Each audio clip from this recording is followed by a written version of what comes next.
host. I am TJ Kern. That is Blake Hartsfield. Blake, a victory week. We are 1-0. The Red Raiders got a victory against Abilene Christian. I don't think it played out the way that either one of us hoped it would, but they got the victory. They held on 52-51 in overtime. And boy, part of me was almost like, dude, why are they kicking this field goal? I mean, not to jump ahead of anything, but I thought they were going to go for the game winner at the end of the game. But we'll get into all that. And got to look forward to Washington State in week 2 here as well. But Blake, first, how you doing, man? Man, TJ, I'm doing good. Not happy with the performance Saturday night. I think I'm not alone in that in Red Raider Nation. I don't think you're very happy with the performance Saturday night, but week's going well. It's been busy, and we sit here on Wednesday recording this, and we got a football game in 3 days, TJ. So let's talk about this one and move on. Let's do it because, man, we kind of laughed over this one last week's show. We were like, man, if they lose to Abilene Christian, we've got all sorts of problems, kind of like the Wyoming game from a year ago, but way worse. And, man, did this game start out okay? Red Raiders were moving the ball up and down the field. Barry Morton's arm looked good. Taj Brooks, we got him the ball plenty of times. Defense made a couple of stops. You're thinking, all right, by the second half, this is going to be a typical bowl subdivision versus non-bowl subdivision game, and we'll get some of the younger kids in there. Well, no, hold the phone, my friend, as Keith Jackson used to say. And you got to give Abilene Christian credit. I think Ted said on the call 7 former Abilene. Red Raiders. Yeah, that's what I was about to say. Abilene Christian or Texas Tech's JV team? Texas Tech's JV team almost came into the Jones and whooped your butt. They did. TJ, it's interesting to me that you mentioned the Wyoming game from last year. It's hard to not make that comparison, and that's exactly where I was going to start. TJ, it started the same way. If you remember last year up in Laramie, they jump out to a 17-0 lead and found themselves in a game that they lost in overtime against a team that they were big favorites against and should have blown out. And this year, they at home they jump out on ACU 22-7 at the end of the first quarter, and you're thinking, like you said, okay, this is going to be an easy win. They were 31.5-point favorites coming into the game, and the wheels fell off, DJ, and they found themselves in a game late in the second half and into overtime that, TJ, I'm just going to come out and say, frankly, they were lucky to get out with a win. Like you, I think ACU should have gone for 2 at the end of regulation and not gone for it in overtime. They do go for it in overtime after the Red Raiders score, and finally the defense steps up and makes a play, which I think Red Raider fans have been begging for about the entirety of the second half there.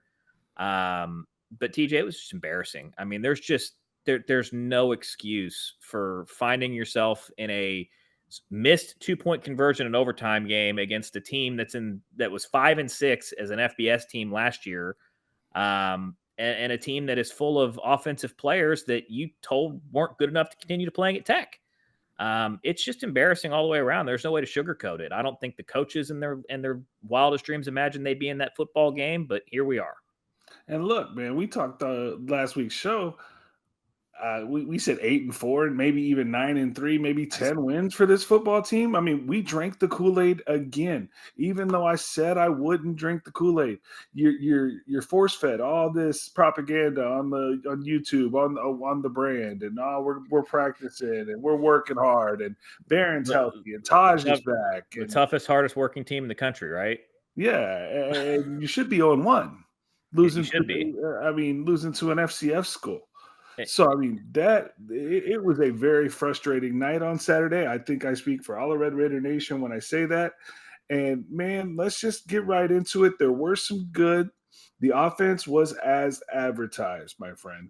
They were. It would have been the most embarrassing loss in the history of the program, in my opinion. I'm a McGuire guy. I still am a McGuire guy, but I think had he lost that game, he goes from a pretty cool seat to a pretty warm seat pretty quickly. That said, they do find a way. And TJ, you touched on it. It was because this offense was as advertised. thankfully, and look, anybody who watches this podcast knows where I'm about to go with this one, but or listens to this podcast. But Baron Morton was your best player. And TJ, when your best player is your quarterback, you're going to have a chance to win every football game that you play. And Baron Morton was Baron Morton. He's the guy that I thought he was. He looked like the guy that I've always thought he was. That shoulder injury that had been lingering all offseason, where they shut him down in spring ball and then they were limiting his reps in training camp. TJ, his arm looked live to me. He was getting plenty of zip on the ball. He was able to deliver strikes across the field. He was getting the ball out quickly. He wasn't taking hits. It seemed like Kitley only called 2 or 3 design quarterback runs, which just to keep a defense honest on the zone read for Taj, which I've been, the biggest leader of that bandwagon for the last calendar year. So yeah, the offense looked good. Josh Kelly, and I know you're going to want to talk about this guy because you're a playmakers guy, but my goodness, what is the difference a true number one receiver can make, and a guy that can get separation, that they can line up all across the formation, and he can go win. I think he finishes the game with 10 catches on 156 yards and a score. TJ could have had 17 or 18 catches. They targeted him all night. So, but the biggest takeaway for me is Baron Morton again. And I know we're going to get into the defense. I don't think it's as bad as we saw, but Baron Morton looked great. Baron Morton did look great. Josh Kelly has a way of making quarterbacks look good. You are absolutely right. He was ranked the number 1 wide receiver in week 1 from the transfer portal class with his performance this week. And then I watched him last year. I watched a couple of Washington State games. I saw Cam Ward throw to Josh Kelly. Very excited when we ended up with him in the transfer portal. And man, I tell you what, it's like you said, it's nice to have dudes that can go out there and make plays. Speaking of making plays, Blake, we've got to bring it up. There's a guy that is supposed to make a lot of plays for the Red Raiders, and he's supposed to do it this year. And I'm talking about the 5-star recruit, Micah Hudson, who couldn't even get on the field against Abilene Christian. And I listened to the press conference after the game. Coach McGuire was like, we had Eakin and Kelly and Douglas and yada, yada, yada. And we didn't want to put him out there to make a mistake. I'm going to say a word that I don't say on here very often. That's bullshit, Blake, because I'm watching 5-star wide receivers at Alabama. Who are 17 years old. Yeah, 17 years old. Yeah, 17 years old, the kid at Alabama, the kid at Ohio State, 5-star wide receiver. I'm watching 5-star wide receivers all over the country get playing time, and ours can't even get the field for a few snaps against Abilene Christian. And he was higher ranked coming out of high school than all those guys, too. TJ, I don't have a good explanation for this. I do think it's very curious that he didn't. I think he only got like 3 or 4 snaps the entire game. I don't know that they targeted him at all. I do understand that, you had a good trio of receivers and Kelly and Eakin and Douglas, but I'm with you. Micah Hudson needs to be out there. He needs to be getting the ball. They need to be lining him up in different spots, making him a problem for defenses. I do think the fact that he's coming off of a little bit of an injury, that he got hurt at the beginning of camp, and it sounds like he'd only been practicing for like a week coming into the game. Maybe that was playing into it a little bit, and they wanted to give him one more week. But I'm with you. Like, you have a Ferrari potentially there, right? He was higher ranked than all these other guys out around the country making plays, and he's not even on the field. It doesn't make a lot of sense to me. Not only that, he's the only athlete that's on that team's Mahomes team. He's the only football player that's on that team. And this is the most anticipated debut for a Tech wide receiver Since that Crabtree. I can remember since Michael Crabtree himself. Yep. Who, by the way, was on Twitter. And boy, Twitter was ablaze. Twitter was a fun place on Saturday night. Even the GOAT Michael Crabtree, was with WTH is going on out there. Because there's no reason for it, TJ. I mean, I don't know. I know you watched the entirety of the game. There was a couple of shots of Coach McGuire late in that fourth quarter, right? And you could see it on his face. He looked like he had seen a ghost. He looked like he had seen a ghost. He was pale white. You could tell he was nervous. He was concerned. Like, I'm not saying you get fired if you lose that game, right? I think if this was Matt Wells, he'd have gotten fired after the game. McGuire would have been on the hot seat, and his saving grace would have been how well he's recruited for the last 2 years. But I mean, you lose that game and the pitchforks are out, the torches are coming to the football facility. You saw it on Twitter, and people were doing that just from being in the game, let alone losing it. So, um, I can't tell you how many when does basketball season I start know. tweets I saw. Trust me, TJ. This was as embarrassing of a start as you could have. Um, I think it's almost as bad as losing the game, frankly, because I don't know Sure how about many people that I've seen in the office today, this week, Texas fans, A&M fans. Man, your Red Raiders sure look good. Yeah, I know. We played like like shit, and I don't cuss often on this program, but they were horrible. TJ, there's no way to excuse them. Now we're about to talk about the unit that was terrible. But just kind of wrapping up the offense, a couple of other guys I want to shout out because again, TJ, your offense is the reason you won this game. They scored 52 points. They didn't turn the football over. My biggest complaint with the offense was the 6 false start penalties by the young offensive line. You can't have that, and against better competition, that's going to get you beat. I do think that was probably first game stuff and first starts for a lot of those guys in a new system. So I think a lot of that'll get ironed out this week. the false Um, starts at home, Blake. well, and if you watched them, 3 or 4 of them late in the second half were like, I think the center had the wrong snap count because everybody else moved and the center didn't snap the ball, which tells me that they call it on the left guard or they call it on the right guard or whoever. That's on the center, right? The center's got to know damn snap count. But other guys I want to highlight. Taj Brooks. I mean, what else can we say about this guy? He did, he wasn't flashy, right? He did show a little bit of speed and a little burst that maybe we didn't see last year. I know he was working on speed in the offseason. But 27 carries, 27 totes, Blake. yeah, 27 totes, 150, which is exactly what I called for last week. I said he needs to be getting at least 20 runs a game, 153 yards and a score. So he did exactly what you expect him to do. Well done, Taj Brooks.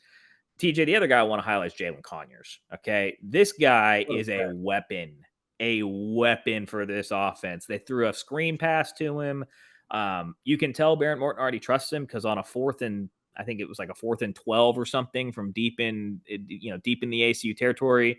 We decided to go for it on 4th and 12 because I don't think McGuire trusts the kicking game. And I'm of the belief that Oh, kicking is it was kind of the like, whole net punt into the end zone. Go, well, not yeah, only that, so but good, man. the place kickers, right? The kicker's kind of like quarterback, where if you don't have one and you got multiple guys platoning, you don't have one, right? So they clearly don't have a kicker, so they decided to go for it. And Baron They need Morton to go get throws that a kid that kicked the field goal on College game day from A&M. Yeah, exactly. But they throw a jump. Baron Morton throws a jump ball to him in the end zone, which was a beautiful, and I mean beautiful throw, TJ, from the opposite hash, high outside where only his guy could get it, and Jalen Connors went up and got it.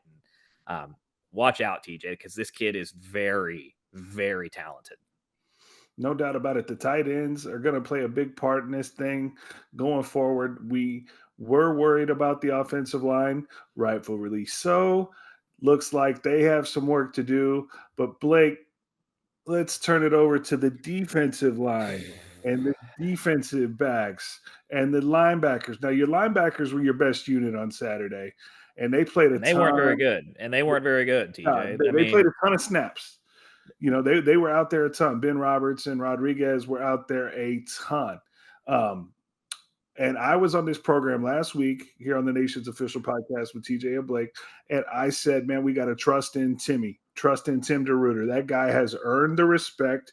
He's earned the right to do what he's got to do with this defense, get the guys in place to make plays. And Blake, they got carved up. TJ, the Tim DeRuiter got a lot of work to do this week. He had a young secondary, and I watched a little bit of the game back after the following day just to kind You're of a better figure out man than me. to try to figure out what went wrong so that I could come on here and speak intelligently to our listeners. And look, at the end of the day, I don't think they're as bad as their performance says that they were, right? And you and I are both big. You are what your record says you are, guy. You are, guys, you are what you perform as, right? But you go back and watch some of these plays, TJ, and it's not a talent issue so much as I think it was a communication issue. Like there was guys running wide open where there's no way a guy just got beat. It was a blown coverage, right?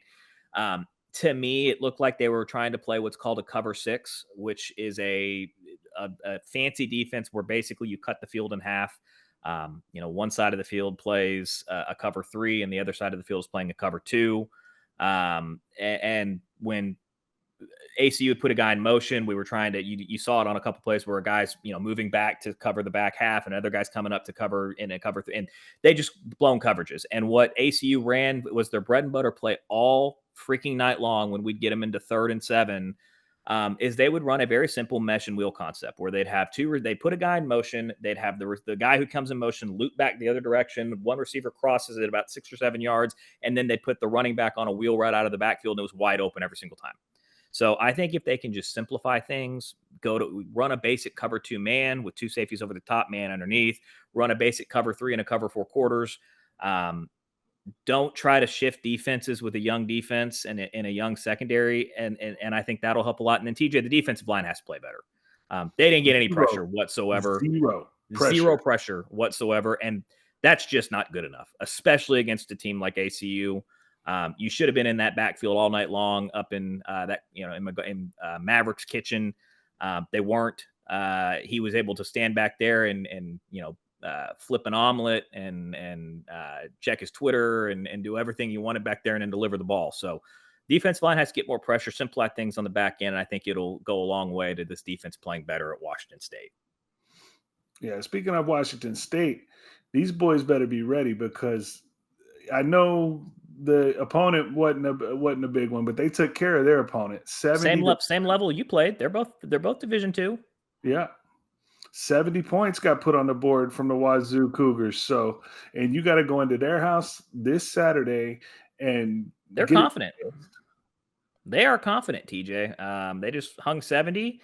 They've got to be licking their lips as an offense going, oh, we get a defense that just gave up 51 to Abilene Christian. So yeah, you're going to have to play better. And at the end of the day, I have confidence in this offense. I do still have confidence in Tim DeRuyter. I think that him and McGuire can get a lot of these issues on defense straightened out. I think the secondary stuff is easier than the defensive line, right? I think the secondary stuff is, again, it's communication, it's simplifying it, it's getting into the correct coverages and shells that they want to run. The defensive line, the only thing I've got to say, TJ, they got to fucking play better. Like, again, that's another word that I don't use, but I was so frustrated with that group. They were non-existent Saturday night, and that just can't happen. And look, this is a Joey McGuire team that is Joey McGuire players, Joey McGuire athletes. We've seen the recruits. We've heard about their track times, right? We've heard about their athleticism. I'm not saying that they're not talented, but man, they got to get it together, and they got to get it together in a hurry. They do. And look, you don't have time to wait. This is your toughest of your 3 non-conference games. This was the game that, any Tech fan circled and said, is this typical Tech or is this team going to be a different team? And this is the kind of game you got to go win. I said it last week that if you want to be the program that McGuire beats his chest about and talks about being, go win this game. And look, on McGuire, I understand, and I'm a big believer in the fact that the head coach has got to be a CEO, and they've got part of that job is hype man, right? And building excitement and building, fan interest and national interest in the program. And he's outstanding at that. But TJ, at some point you got to shut up and you got to perform on the field. And I'm kind of to the point with McGuire where, like, I love the hype, right? And I love the all rah for Tech and, we're awesome in Lubbock type stuff. But, like, at some point you got to shut up and go win some football games. And this is the kind of game you got to shut up and go win up in Pullman, Washington. I couldn't have said it better myself. But that being said, like, I know college athletics is a huge billion-dollar business these days, especially with NIL now and all the facilities that Tech is invested in. And Coach McGuire has done a great job, as you said, of being that. That being said, I'm with you. But there's a short fuse, man. Everybody's so quick to – you can't keep changing coaches every 3 years. This program has to find somebody that can get the job done. And I think it is Coach McGuire, TJ. He dodged a major bullet Saturday night because, again, I came into the season, I think kind of my thoughts on where the program was. You've heard me talk about it. Not in my wildest dreams was McGuire coming in, going to be coming out of the Abilene Christian game, quote unquote, scrambling for his job, right? And I don't think that he is, because they did hang on and win. But let's be realistic about it, TJ. You lose that game on Saturday night, and you're on the hot seat. Like it is a fireable offense to lose to Abilene Christian at home. Um, Bottom line, there's just no other way to sugarcoat that, right? They won the game, and the hype is great, but like, go win a game. Like, be quiet for a week, go up and win a game, and prove to Red Raider Nation that this team is different, that it's different this year. And that's where I'm kind of at with it, TJ. At some point, you got to start getting results. And I'm with you about not changing coaches. You've got to give coaches 3 to 4. But TJ, this is year 3. Like, most of this roster are guys that he either recruited out of high school or he recruited from the transfer portal. So this is no longer Matt Wells' team, right? This is Joey McGuire's team. And this is really the first year that you can say that. So at some point, you got to go perform. I mean, it is only week 2, and you are looking at Washington State. But then you turn around, Blake, and if you're going to play like that against Abilene Christian, North Texas is no joke. They put the ball in the air. Oh, they can, trust me, TJ. They can sling it. I mean, North Texas is the epitome of what Texas high school football has become, where everybody in Texas high school football runs the spread and they throw it all over the yard, and everybody can thank one Mike Leach for that, who changed not only college football and Texas high school football, but football everywhere. Speaking of, this is the Mike Leach tribute game. It is the Mike Leach game, and the schools will forever share a connection because of Mike Leach. I know that he was at Mississippi State for a couple of years after Washington State, but kind of the 2 Power 5 schools that he made his mark at, and rebuilt from, in Washington State's case, from literally 0-12, right, when he took them over from the ground up, and was successful in both places, with a lot of similarities between the 2 schools in their respective conferences. So there's that connection. But look, to your point, North Texas throws the ball around. Texas high school football has embraced the spread maybe more than anywhere else in the country. And the defense doesn't have time to sit around and lick their wounds and feel sorry for themselves, right? You gotta pick yourself up. You got to move on, play a better game this week in Pullman, and you're going to face some good quarterbacks in the Big 12, TJ, and some offenses that can throw the football. So I don't know how much football you got to watch on Saturday, but the Big 12 has receivers by the name of Travis Hunter. Yep, pretty good. Who you play? Yeah, who you play. You also play Arizona, and homeboy 6 touchdowns. Yeah, he went off for what, 300 yards, 6 scores. Yeah.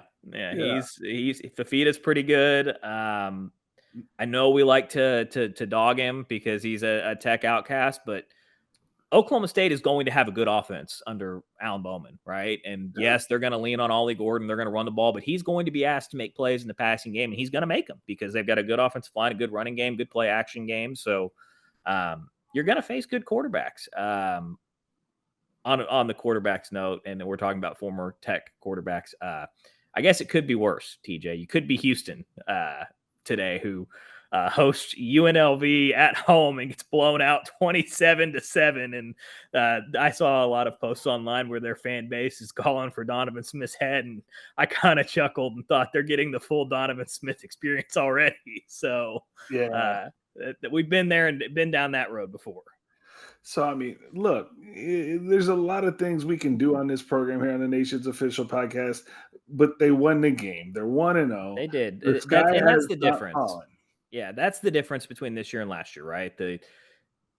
Obviously, I do think Wyoming is better than ACU. I'm not, saying it's an apples for apples, but you can't look at the 2 performances in the season opener and not draw comparisons to them, right? I guess the one shining light other than Baron Morton, which I touched on, and I will still stand on the hill that that's the best takeaway from the game, is that Baron Morton is Baron Morton again. But you also have you seen the injury report, Blake?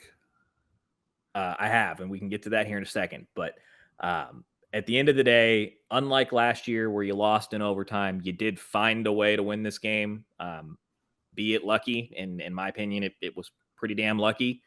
But you're 1-0, and you've got a chance to shut everybody up and to calm, put the fires out and put out, get people to put the the torches down and the pitchforks back in the barn by going up and winning a game in Pullman.